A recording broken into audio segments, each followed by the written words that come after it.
Hi all welcome back to my new vlog. ಎಲ್ರಿಗೂ ನಮಸ್ಕಾರ. ಎಲ್ಲರೂ ಹೇಗಿದ್ದೀರಾ? ಐ ಹೋಪ್ ನೀವೆಲ್ಲರೂ ಚೆನ್ನಾಗಿದ್ದೀರಾ ಅಂತ ಭಾವಿಸ್ತೀನಿ. ಇವತ್ತು ಸೋಮವಾರ. ಇವತ್ತು ನಾನು ಮಾರ್ನಿಂಗಿಂದ ವ್ಲಾಗ್ನ ಶುರು ಮಾಡ್ತಾ ಇದ್ದೀನಿ. ಹಾಗೆ ಇಲ್ಲಿ ನೋಡ್ತಿದ್ದೀರಲ್ವ, ನನ್ನ ಮಗ ಇವಾಗಷ್ಟೇ ಹಲ್ಲನ್ನು ಉಜ್ಜುತ್ತಾ ಇದ್ದಾನೆ. ಹಾಗೆ ಅವನ ಕೆಲಸನ ಅವನೇ ಮಾಡ್ಕೊಳ್ಬೇಕಂತ ಅಂದರೆ ಅವನಿಗೆ ತುಂಬಾ ಇಷ್ಟ. ಹಾಗಾಗಿ ನನಗೆ ಹಲ್ಲುಜ್ಜೋದಕ್ಕೂ ಕೂಡ ಬಿಡೋದಿಲ್ಲ. ಹಲ್ಲುಜ್ಜು ಅಂತ ಹೇಳಿದ್ರು ನಾನೇ ಉಜ್ಜ್ತೀನಿ ಅಂತ ಹೇಳಿ ಹಠನೇ ಮಾಡಿಬಿಡ್ತಾನೆ. ಹಾಗಾಗಿ ಸರಿ ಅವನೇ ಉಜ್ಜಲಿ ಅಂತ ಹೇಳಿ ಸರಿ ಉಜ್ಜು ಅಂತ ಹೇಳಿ ಕೊಡ್ತಾ ಇದ್ದೆ. ಇನ್ನು ಇವತ್ತಿನ ಬ್ರೇಕ್ಫಾಸ್ಟಿಗೆ ನಾನು ಇನ್ಸ್ಟೆಂಟಾಗಿ ದೋಸೆನ ಮಾಡ್ಕೊಳ್ತಾ ಇದ್ದೀನಿ.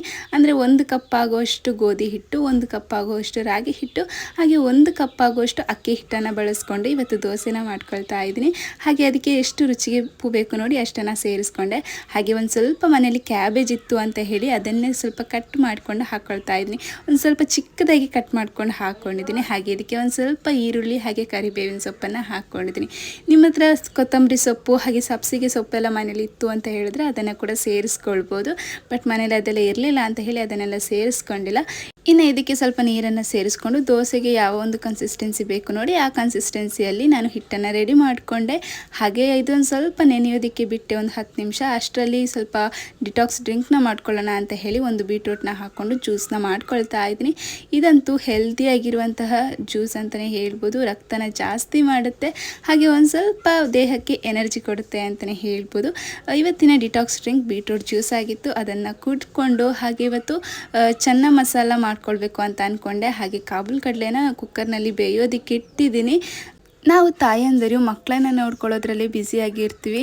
ನಮ್ಮ ಒಂದು ಕೇರ್ ಕೂಡ ನಾವೇ ಮಾಡ್ಕೊಳ್ಬೇಕಾಗುತ್ತೆ. ನಮ್ಮ ಕೇರನ್ನು ಮಾಡೋದಕ್ಕೆ ಯಾರು ಕೂಡ ಬರೋದಿಲ್ಲ. ಹಾಗಾಗಿ ಆದಷ್ಟು ನಿಮಗೆ ನೀವು ಟೈಮ್ನ ಕೊಟ್ಕೊಂಡ್ರೆ ತುಂಬಾ ಒಳ್ಳೆಯದು. ಆಗ ನಮ್ಮ ದೇಹ ಕೂಡ ಅಷ್ಟೇ ಆರೋಗ್ಯವಾಗಿರುತ್ತೆ. ಇನ್ನು ಈ ಡಿಟಾಕ್ಸ್ ಡ್ರಿಂಕ್ ಎಲ್ಲ ಕುಡಿಯೋ ಅಷ್ಟರಲ್ಲಿ ಕಾಬೂಲ್ ಕಡಲೆ ಕುಕ್ಕರ್ನಲ್ಲಿ ಇಟ್ಟಿದ್ದಲ್ವ ಅದು ಕೂಡ ತಣ್ಣಗಾಗಿತ್ತು. ಹಾಗೆ ಅದನ್ನು ಸ್ವಲ್ಪ ಕೆಳಗಿಳಿಸ್ಬಿಟ್ಟು ಇನ್ನು ಇಲ್ಲಿ ದೋಸೆನ ಮಾಡ್ಕೊಳ್ತಾ ಇದ್ದೀನಿ. ಈ ಥರ ದೋಸೆನ ಹಾಕ್ಕೊಳ್ತಾ ಇದ್ದೀನಿ. ತುಂಬಾ ಚೆನ್ನಾಗಿ ಬರುತ್ತೆ ದೋಸೆ. ಕ್ರಿಸ್ಪಿಯಾಗಿ ಮಾಡಿಕೊಂಡ್ರೆ ಇನ್ನು ಟೇಸ್ಟಿಯಾಗಿ ಬರುತ್ತೆ. ಹಾಗೆ ಇದಕ್ಕೆ ಒಂದು ಸ್ವಲ್ಪ ತುಪ್ಪನ ಹಾಕ್ಕೊಳ್ತಾ ಇದ್ದೀನಿ. ಮೇಲ್ಗಡೆ ಬಟರ್ ಕೂಡ ಹಾಕ್ಕೊಳ್ಬೋದು, ತುಂಬ ರುಚಿಯಾಗಿ ಕೂಡ ಬರುತ್ತೆ. ಈ ಥರ ನಾನು 2 ಸೈಡ್ ಬೇಯಿಸ್ಕೊಂಡ್ರೆ ನಮ್ಮ ರಾಗಿ ದೋಸೆ ಅಥವಾ ಗೋಧಿ ದೋಸೆ ಎಲ್ಲ ಮಿಕ್ಸ್ಡ್ ದೋಸೆ ಅಂತಲೇ ಹೇಳ್ಬೋದು. ತುಂಬಾ ಚೆನ್ನಾಗಿರುವಂತಹ ದೋಸೆ ಅಥವಾ ಇನ್ಸ್ಟೆಂಟ್ ದೋಸೆ ರೆಡಿ ಆಗುತ್ತೆ. ಇನ್ನು ಡೈಲಿ ಅಕ್ಕಿ ದೋಸೆ ಮಾಡೋದಕ್ಕಿಂತ ಈ ಥರ ಸ್ವಲ್ಪ ಡಿಫ್ರೆಂಟಾಗಿ ಮಾಡಿಕೊಟ್ರೆ ಮಕ್ಳಿಗೂ ಖುಷಿ ಆಗುತ್ತೆ, ಹಾಗೆ ಆರೋಗ್ಯಕ್ಕೂ ಕೂಡ ತುಂಬಾ ಒಳ್ಳೆಯದು. ಹಾಗೆ ನಾನಿಲ್ಲಿ ಚೆನ್ನ ಮಸಾಲ ಮಾಡೋದಕ್ಕೆ ರೆಡಿ ಮಾಡ್ಕೊಳ್ತಾ ಇದ್ದೀನಿ. ಹಾಗೆ ಇಲ್ಲಿ ಒಂದು ಪಾತ್ರೆನ ತಗೊಂಡಿದ್ದೀನಿ. ಹಾಗೆ ಇನ್ನೊಂದು ಸೈಡಲ್ಲಿ ದೋಸೆ ಕೂಡ ಮಾಡ್ಕೊಳ್ತಾ ಇದ್ದೀನಿ. ಇನ್ನು ನಾನಿವತ್ತು ಚೆನ್ನ ಮಸಾಲ ಮಾರ್ಕೆಟಲ್ಲಿ ಸಿಗುವಂಥ ಚೆನ್ನ ಮಸಾಲನ ಬಳಸ್ಕೊಂಡು ಮಾಡ್ತಾ ಇದ್ದೀನಿ. ತುಂಬಾ ರುಚಿಯಾಗಿ ಬರುತ್ತೆ. ನಾವು ಮನೇಲೇ ಪೌಡರ್ನ ಮಾಡ್ಕೊಳ್ಬೋದು, ಬಟ್ ಸ್ವಲ್ಪ ಲೇಟ್ ಆಗುತ್ತೆ. ನನಗೆ ಒಂದು ಸ್ವಲ್ಪ ಚೆನ್ನ ಮಸಾಲ ಸಾಕು ಅಲ್ವಾ. ಹಾಗಾಗಿ ಮಾರ್ಕೆಟಿಂದ 10 ರೂಪೀಸ್ ಪ್ಯಾಕೆಟ್ ಇದ್ದರೆ ಚೆನ್ನ ಮಸಾಲ ತುಂಬ ಬೇಗನೆ ಮಾಡ್ಕೊಳ್ಬೋದು. ಹಾಗೆ ಇಲ್ಲಿ ನಾನೊಂದು ಸ್ವಲ್ಪ ಎಣ್ಣೆನ ಹಾಕ್ಕೊಂಡು ಈರುಳ್ಳಿ ಹಸಿಮೆಣಸನ್ನೆಲ್ಲ ಹಾಕ್ಕೊಂಡಿದ್ದೀನಿ. ಹಾಗೆ ಅದಕ್ಕೆ ಒಂದು ಟೊಮೆಟೊನ ಹಾಕ್ಕೊಂಡು ಚೆನ್ನಾಗಿ ಫ್ರೈ ಮಾಡ್ಕೊಳ್ತೀನಿ. ಅದೊಂದು ಸ್ವಲ್ಪ ಸಾಫ್ಟ್ ಆದ ನಂತರ ಶುಂಠಿ ಬೆಳ್ಳುಳ್ಳಿ ಪೇಸ್ಟನ್ನು ಹಾಕ್ಕೊಂಡಿದ್ದೀನಿ. ಶುಂಠಿ ಬೆಳ್ಳುಳ್ಳಿ ಪೇಸ್ಟನ್ನು ಹಾಕ್ಕೊಳ್ಳೋವಾಗ ಫ್ಲೇಮನ್ನು ಲೋನಲ್ಲಿ ಇಡಬೇಕು, ಇಲ್ಲಾಂದರೆ ಸೀದೋಗುತ್ತೆ. ಹಾಗಾಗಿ ಹಾಕ್ಕೊಂಡು ಚೆನ್ನಾಗಿ ಮಿಕ್ಸ್ ಮಾಡ್ಕೊಳ್ತೀನಿ. ಅದೊಂದು ಸ್ವಲ್ಪ ಫ್ರೈ ಆಯಿತು ಅಂತ ಆದಮೇಲೆ ನಾನು ಸ್ವಲ್ಪ ಉಪ್ಪನ್ನು ಸೇರಿಸ್ಕೊಂಡೆ. ನಿಮಗೆ ಜಾಸ್ತಿ ಗ್ರೇವಿ ಬೇಕು ಅಂತ ಹೇಳಿದರೆ ಸ್ವಲ್ಪ ಜಾಸ್ತಿ ಮಸಾಲೆ ಪುಡಿನ ಹಾಕ್ಕೊಳ್ಳಿ. ಬಟ್ ನಾನಿವತ್ತು ಸ್ವಲ್ಪ ಮಸಾಲೆ ಪುಡಿ ಹಾಕ್ಕೊಂಡು ಮಾಡ್ಕೊಳ್ತೀನಿ. ಅಂದರೆ ದೋಸೆಗೆ ಎಷ್ಟು ಬೇಕು ಅಷ್ಟೇ ಅಲ್ವಾ ಮಾಡ್ಕೊಳ್ತಾ ಇರೋದು. ಅದಕ್ಕೋಸ್ಕರ ನಾನು 1 ಪ್ಯಾಕೆಟ್ ಆಗುವಷ್ಟು ಚೆನ್ನ ಮಸಾಲೆನ ಹಾಕ್ಕೊಂಡಿದ್ದೀನಿ. ನಿಮಗೆ ಒಂದು ಸ್ವಲ್ಪ ಮಸಾಲೆ ಜಾಸ್ತಿ ಬೇಕು ಅಂತ ಹೇಳಿದ್ರೆ ಸ್ವಲ್ಪ ಜಾಸ್ತಿ ಪೌಡರ್ನ ಹಾಕ್ಕೊಂಡು ಮಾಡ್ಕೊಳ್ಬೋದು. ಹಾಗೆ ಒಂದು ಸ್ವಲ್ಪ ಕಡಲೆ ಬೇಯಿಸಿದಂಥ ನೀರಿತ್ತು, ಅದನ್ನೇ ಸೇರಿಸ್ಕೊಂಡೆ. ಇದೊಂದು ಸ್ವಲ್ಪ ಕುದಿ ಬಂದ ನಂತರ ನಾನಿಲ್ಲಿ ಬೇಯಿಸ್ಕೊಂಡಿರುವಂತಹ ಕಡಲೆನ ಹಾಕ್ಕೊಳ್ತೀನಿ. ಇದನ್ನು ಚೆನ್ನಾಗಿ ಮಿಕ್ಸ್ ಮಾಡ್ಕೊಳ್ತೀನಿ. ಇಲ್ಲಿ ನೋಡ್ತಿರ್ಬೋದು ಕಡಲೆ ಸ್ವಲ್ಪ ಜಾಸ್ತಿ ಇದೆ, ಮಸಾಲೆ ಕಮ್ಮಿ ಅಂತ ಕಾಣಿಸ್ತಾ ಇದೆ. ಬಟ್ ನಾನಿವತ್ತು ದೋಸೆಗೆ ಮಾಡ್ಕೊಳ್ತಾ ಇದ್ರು ಸ್ವಲ್ಪ ಕಮ್ಮಿನೇ ಮಾಡಿಕೊಂಡೆ. ನಿಮಗೆ ಮಸಾಲೆ ಸ್ವಲ್ಪ ಜಾಸ್ತಿ ಬೇಕು ಅಂತ ಹೇಳಿದ್ರೆ ಸ್ವಲ್ಪ ಜಾಸ್ತಿ ಪುಡಿನ ಹಾಕ್ಕೊಳ್ಬೋದು.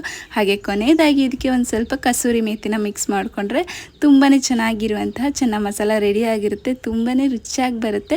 ಹಾಗೆ ಈ ದೋಸೆ ಜೊತೆ ತುಂಬಾ ಚೆನ್ನಾಗಿತ್ತು ಅಂತಲೇ ಹೇಳ್ಬೋದು. ಹಾಗೆ ಇವತ್ತು ನನ್ನ ಮಕ್ಳಿಗೂ ಕೂಡ ಅಷ್ಟೇ ಚೆನ್ನ ಮಸಾಲ ಜೊತೆ ದೋಸೆನ ಹಾಕ್ಕೊಟ್ಟೆ. ಅವರು ಕೂಡ ತುಂಬ ಚೆನ್ನಾಗಿದೆ ಅಂತ ಹೇಳಿದ್ರು. ಇತ್ತೀಚೆಗಂತೂ ನಾನು ಮಾಡೋ ಅಡುಗೆಗಳಿಗೆಲ್ಲ ನನ್ನ ಮಗನೇ ಯಾವ ರೀತಿಯಾಗಿದೆ ಅಂತ ತಿಳಿಸ್ತಾನೆ. ಅವನಿಗೆ ಚೆನ್ನಾಗಿದೆ ಅಂತ ಹೇಳಿದ್ರೆ ನಾನು ಮಾಡಿರುವಂತಹ ಅಡುಗೆಗೂ ಕೂಡ ಒಂದು ಸಾರ್ಥಕತೆ ಅಂತಲೇ ಹೇಳ್ಬೋದು. ಹಾಗೆ ಚಿಕ್ಕವನಿಗೂ ಕೂಡ ತಿನ್ನಿಸ್ತಾ ಇದ್ದಾನೆ. ಯೂಶ್ವಲಾಗಿ ಚಿಕ್ಕವನು ಅವನೇ ತಿಂತಾನೆ, ಕೆಲವೊಂದು ಸಲ ನಾನೇ ತಿನ್ನಿಸ್ತೀನಿ, ಇಲ್ಲಾಂದರೆ ಅವನೇ ತಿನ್ನಿಸ್ತಾನೆ.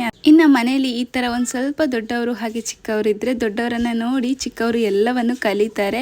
ಹಾಗೆ ಹಲ್ಲುಜ್ಜೋದಾಗಿರ್ಬೋದು, ತಿನ್ನುವಂಥದ್ದಾಗಿರ್ಬೋದು, ಆದಷ್ಟು ಚಿಕ್ಕ ಚಿಕ್ಕ ಕೆಲಸಗಳನ್ನು ದೊಡ್ಡವರನ್ನು ನೋಡಿ ಕಲಿತಾರೆ.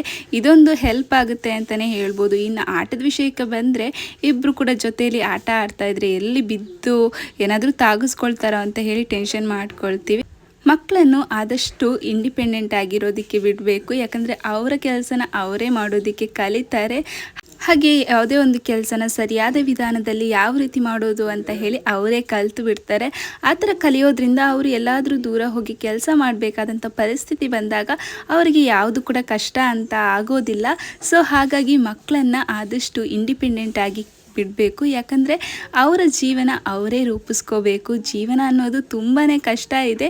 ಚಿಕ್ಕವರಿಂದಲೇ ಅವಳನ್ನು ತುಂಬ ಇಂಡಿಪೆಂಡೆಂಟಾಗಿ ಬಿಟ್ಟರೆ ಅವ್ರಿಗೂ ಕೂಡ ತುಂಬ ಕಲಿಯೋದಕ್ಕೆ ಸಿಗುತ್ತೆ. ಹಾಗೆ ಜೀವನದ ಕಷ್ಟನೆಲ್ಲವನ್ನು ಕೂಡ ಅವರು ಅರ್ಥಕೊಳ್ತಾರೆ ಅಂತಲೇ ಹೇಳ್ಬೋದು.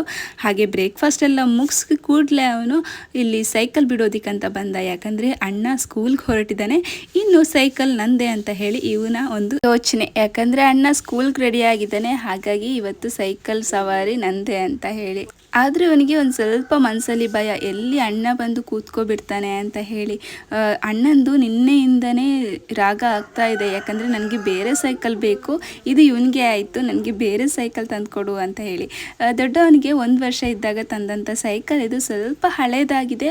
ಹಾಗೆ ಇವಾಗ ಒಂದು ಸ್ವಲ್ಪ ಮಳೆ ಕಮ್ಮಿ ಆಗಿದೆ. ಹಾಗೆ ನಮ್ಮ ಅಂಗಳ ಸ್ವಲ್ಪ ಅಷ್ಟೊಂದು ಚೆನ್ನಾಗಿಲ್ಲ, ಹಾಗಾಗಿ ಒಂದು ಸ್ವಲ್ಪ ಸರಿ ಮಾಡಿಸಿದ್ರೆ ಸೈಕಲ್ ಬಿಡೋದಕ್ಕೂ ಚೆನ್ನಾಗಾಗುತ್ತೆ ಅಂತ ಹೇಳಿ ಯೋಚನೆ. ಹಾಗಾಗಿ ಇನ್ನು ಸ್ವಲ್ಪ ಅಂಗಳ ಎಲ್ಲ ಚೆನ್ನಾಗಿ ಮಾಡಿಸಿದ್ಮೇಲೆ ಇನ್ನೊಂದು ಸೈಕಲ್ ಅವನಿಗಂತ ತರಬೇಕು ಅಂತ ಅಂದ್ಕೊಂಡಿದ್ದೀನಿ. ಹಾಗೆ ಅವನು ಸೈಕಲ್ ನಾನು ಸ್ಕೂಲಿಂದ ಬರೋ ಅಷ್ಟು ತನಕ ಕೂಡ ಸೈಕಲ್ ಬಿಡ್ತಾನೆ ಇದ್ದ. ಬಂದ ತಕ್ಷಣ ಅವನಿಗೆ ಒಂದು ಸ್ವಲ್ಪ ನಿದ್ದೆನೇ ಬಂದುಬಿಡ್ತು. ಇಲ್ಲಾಂದರೆ ಅವ್ನು 11:30 ಅಷ್ಟೊತ್ತಿಗೆ ಮಲ್ಕೊಳ್ತಾನೆ. ಯಾಕಂದರೆ ಇವತ್ತು ತುಂಬಾ ಸುಸ್ತಾಗಿತ್ತು ಅನಿಸುತ್ತೆ. ಯಾಕಂದರೆ ತುಂಬ ಬಿಸಿಲಿತ್ತು ಇವತ್ತು, ಹಾಗಾಗಿ ಸೈಕಲ್ ಬಿಟ್ಟು ಕೂಡ ಸುಸ್ತಾಗಿತ್ತು, ಬೇಗನೆ ಮಲ್ಕೊಂಡ. ಹಾಗೆ ಇನ್ನು ಸ್ವಲ್ಪ ತೆಂಗಿನಕಾಯಿ ಕೂಡ ತೆಗೆಸಿದ್ವಿ ಮರದಿಂದ. ಇನ್ನು ಅದನ್ನೆಲ್ಲ ತುಂಬಿಸಿಟ್ಟು, ಹಾಗೆ ಇವತ್ತು ಇಷ್ಟೊಂದು ತೆಂಗಿನಕಾಯಿ ಸಿಕ್ಕಿದೆ. ಅಂದರೆ ಸ್ವಲ್ಪ ಜಾಸ್ತಿ ಒಣಗಿರಲಿಲ್ಲ, ಒಂದು ಸ್ವಲ್ಪ ಏನು ಬಣ್ಣಂಗಾಯಿ ಅಂತ ಹೇಳ್ತಾರಲ್ವ ಆ ಥರ ಇತ್ತು.